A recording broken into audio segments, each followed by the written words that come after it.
Yes. I'm in the tourism industry. Yep. My people pay 4.2 whatever. Yep.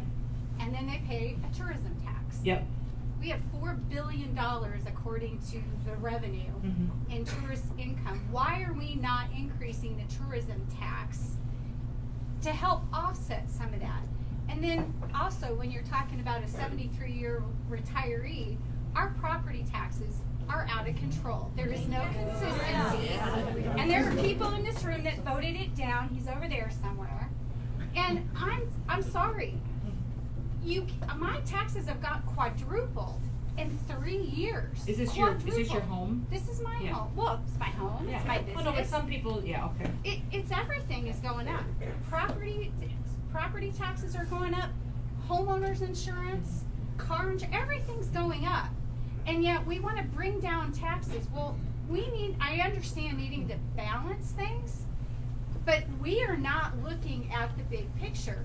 We could be increasing the tourism tax. We are 9th from the bottom in sales tax in the nation at 4 point whatever until July. The highest in the nation is like 7 point whatever. 8, yeah. Most people around the nation, even when they come to visit us, are expecting at least 8% sales tax. Yeah, they get here and they're like, oh my gosh, look how cheap everything is. Well, if you charged a tourism tax, even a 1% increase would net you $40 million. Can you all hear everything she's saying? Oh, good job. Okay, good. Sorry, I'm making sure they're getting to hear everything you say. I'm just saying, we have options. We're not looking at those options. And as far as property taxes, I get that things are going up and we have people coming in, but maybe we should be having the new people that come in and buy a house and they're paying ridiculous amounts of money, and there are people doing that.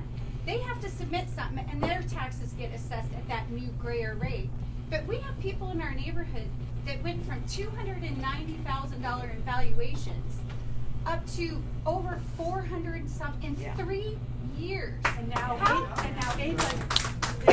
Yeah. 800. And you could make it so the people that as soon as you sell your house, that next person's going to realize that higher tax bracket. But for the people that want to retire here, there was an article in a paper where Hill City was upset that they couldn't get people to come into Hill City to retire. Who's going to come into a state that has property taxes out of control? They're not consistent. It's a mess, and we're told we live in a better neighborhood, so we're going to pay higher than them. What is that about? We collectively, we collectively work hard. You guys drove all the way up here from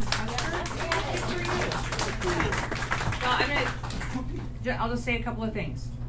So I'm not the person that's going to stand here and advocate for higher taxes. So when you talk about raising the tourism tax, what's happening so much in the state right now is that all the cities are raising their bed and board and booze taxes. They're all raising what it costs if you rent a hotel room, what it costs if you're going to go stay there. If you look at a bill, if you go stay somewhere, so all those tourists that are coming in, they are spending more money.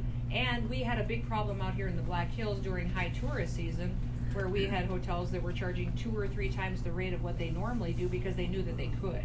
So we've got to stop that. We've got to stop where punishing people who want to come in here and visit and spend their money, because tourism is our second largest industry. So it's important that these businesses, these coffee shops and main streets, that we do have people who come and visit, and we don't mind that some of them go home. Because we talked to them a while and we're like, okay, you don't qualify, but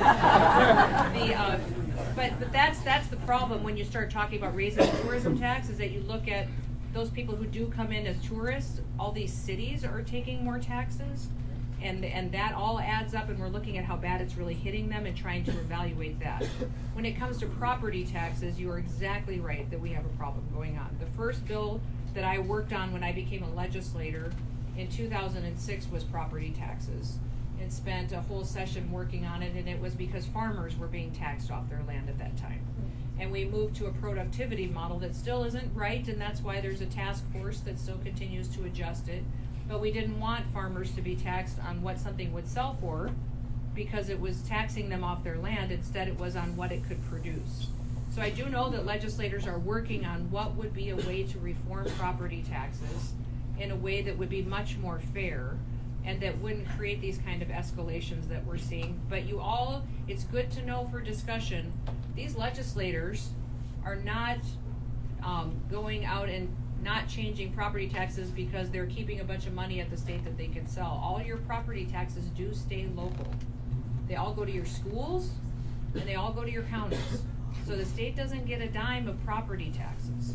So one thing that might be helpful is not just talking to legislators, but talk to your county commissioners and your assessors, and go out there and talk to your school districts, because your school districts have hundreds of lobbyists in the Capitol every year asking for more and more money all the time.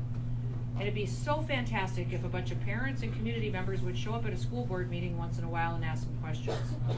Because that's the one thing that I would love to do and I've been wanting to do for years, is to have school board members really be trained on what their job is. Because I love school board members. It's probably one of the worst jobs ever, is to be a school board member. So I get it.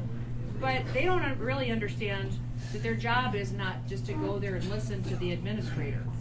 That your job is to be a school board member that asks questions, finds out how the money's being spent. Should we be spending $500,000 on a brand new bus when we're paying our teacher $32,000 a year? I don't know. Maybe we should figure out a way that we can advocate for making sure that people that actually send their kids to our school aren't being taxed so much, and we could come together unified to the legislature and say, this is something that we think works and that we're willing to do to help our community be successful. Nobody's done that. All they've done is point fingers at these legislators and say, fix it, but all the people on the take are right here in your community. So go talk to your school districts and go talk to your county commissioners. And your counties come every year and ask for more and more money from the state. And I love my counties, and I want my roads and bridges to be great and all of that, but they're getting the property taxes, and then they come to the state and they ask for more and more money too. I would ask them, just prove to me that you're spending what I give you wisely. That you're spending it wisely and you're spending it on contractors that are actually building a bridge that lasts more than 5 years. Or how many of you have seen a brand new road get built and 2 years later it's all broke up, but you're trying to figure out how that guy get that contract? Right? I can't ask all those questions by myself. I would love to. I don't sleep very much right now. My staff wishes I would, because they get really tired of me texting them at 3 in the morning. But that's, I think that part of your focus and frustration on legislators sometimes, is okay to keep, they're well aware, they bring their concerns to me. But boy, if you had counties and schools and people who live here all coming up there and saying, we gotta fix this, and here's some proposals. Remember, these guys don't have staff. They don't have any staff. They don't have people that can go out and talk to assessors and spend hours and hours in county courthouses gathering all that information and figuring all that out. Help them out a little bit. I think that'd be fantastic, and we'd be all on board. And because there's nothing that you said that I disagree with. Not a single thing. You're exactly right. It has to be fixed, but it's not going to get fixed if we keep fighting with each other. We've got to figure that out. I'm going to go here, and then I'm going to go